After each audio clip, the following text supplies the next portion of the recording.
हुक्मरानी नहीं आई पाकिस्तान में, लोग तो आजाद नहीं हुए। तो यहां जंगल का कानून रहा है।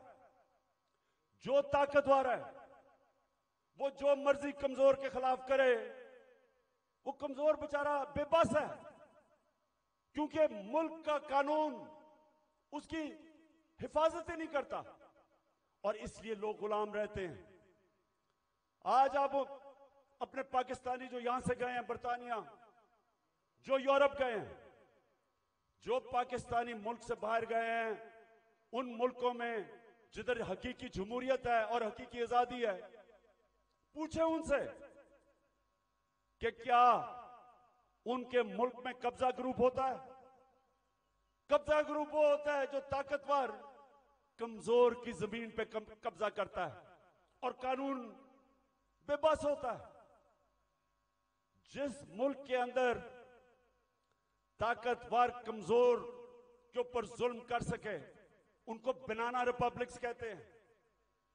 और जो मुल्क खुशहाल हैं, जिधर हम कोशिश करते हैं यहां से लोग वीजा लेके जाने के लिए, वहां क्या फर्क है? उधर एक लफ्ज इस्तेमाल आजकल हो रहा है, level playing field. Level playing field का मतलब यह नहीं है कि इमरान खान के हाथ पीछे बांध लो और दूसरे को सारा इंतजामिया सारी उसकी मदद करे और तब इलेक्शन लड़ाओ। लेवल प्लेइंग फील्ड का मतलब होता है कि कमजोर और ताकतवर कानून के सामने बराबर। इसलिए वो माशरे खुशहाल हैं। हमारा मसला क्या है? हमारा मसला ये है कि हमारी बदकिस्मती है। बेचारे गांव के अंदर जाओ, आम आदमी थाना कचहरी पटवारी वो ठोकरे खाता फिरता है। इंग्लैंड के अंदर, यूरोप में क्यों नहीं थाना कचहरी पटवारी? वहां क्यों नहीं है? क्योंकि इंसाफ है।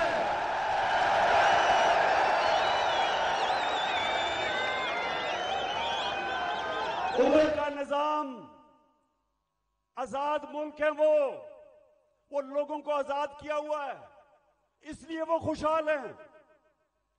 वहां बेचारा, मैं गांव में, अब मियांवाली में जब मैं गया पहली दफा आज से 26 साल पहले पॉलिटिक्स के लिए, तो मुझे पहली दफा समझ आई कि बेचारा क्यों गरीब आदमी जकड़ा हुआ है, कमजोर आदमी।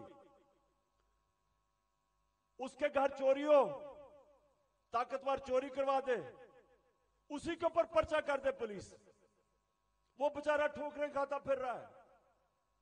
आजकल तो मैं अदालतों में जा रहा हूं, तो मेरे ऊपर, आपको पता है या नहीं कि मेरी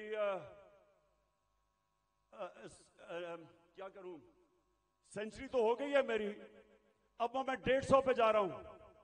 145 हो गए। वो बेचारे, अब मैं देखता हूं कि शुक्र अल्लाह ने मुझे कम से कम वकील दिए, मेरी पार्टी के वकील हैं जो साथ जाते हैं। वो बेचारा गरीब आदमी क्या करे? उसके ऊपर आप केस डाल दें, वो दहशतगर्दी का केस, 40 दहशतगर्दी के केस है मेरे ऊपर, 40। तो सोचे वो बेचारा गरीब आदमी, उसका मुखालिफ हो, उसकी जमीन पे कब्जा कर रहा हूं, कुछ भी हो, उसके ऊपर केस डाल दे, वो सारी जिंदगी बेचारा तबाह हो जाता है। ये है गुलामी। सिंध में जाएं, जो सिंध के अंदर जुल्म है आप अंदाजा ही नहीं कर सकते। जो वहां के इस वक्त मुसल्लत हैं, जिसको जरदारी सिस्टम कहते हैं, कोई लोग उनके सामने बेबस हैं, मिजाल नहीं है कुछ कर सके। पुलिस थाने जाएंगे, वहां डरते हैं, गुंडे पाले हुए हैं जो उनको पैसे ले लें, कुछ कर दें, डराएं धमकाएं, कोई आदमी आवाज अपनी नहीं उठा सकता जुल्म के खिलाफ। गुलाम है, कैसे कौम उठ सकती है? तो जो आज मैंने आपसे ये जो बात कर रहा हूं आजादी की, क्योंकि असल में हमारी जंग है हकीकी आजादी की, और हकीकी आजादी तब आएगी जब मुल्क में रूल ऑफ लॉ और इंसाफ होगा। जब इंसाफ होगा, लोगों के हुकूक होंगे। जब लोगों के हुकूक होंगे, जब एक मुल्क का अदालती निजाम लोगों की हकूक की हिफाजत करेगा, आपको कोई लंदन या इंग्लैंड जाना नौकरियों के लिए पड़ेगा, कोई यूरोप नहीं जाना पड़ेगा नौकरियों के लिए। अल्लाह ने इस मुल्क को हर चीज दी है, हमें कोई जरूरत नहीं है कि वीजों के पीछे लाइनों में खड़े हों, फिर पैसे दे। बेचारे वो पाकिस्तानी, मैं तो खैर सब पे भी दिल रोता है, लेकिन जो पाकिस्तानी, कितने लोग हमारे डूबे हैं कि रात में वो छोटी सी किश्तियों के अंदर किसी तरह यूरोप में घुसते घुसते, हमारी बेचारी हॉकी प्लेयर वो जा रही थी कि किसी तरह वो यूरोप चली जाए, वो बेचारी डूब गई और लोगों के साथ। क्यों है? इसलिए नहीं कि पाकिस्तान में वसाइल की कमी है।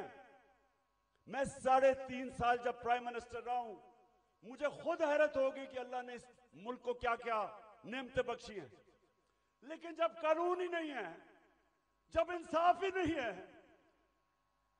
जब जिसकी लाठी जिसकी भैंस, जब ताकतवर जो मर्जी करे, वो मुल्क कैसे उठ सकता है? कौन सी आप इकोनॉमिक पॉलिसी लेके आएंगे उस मुल्क में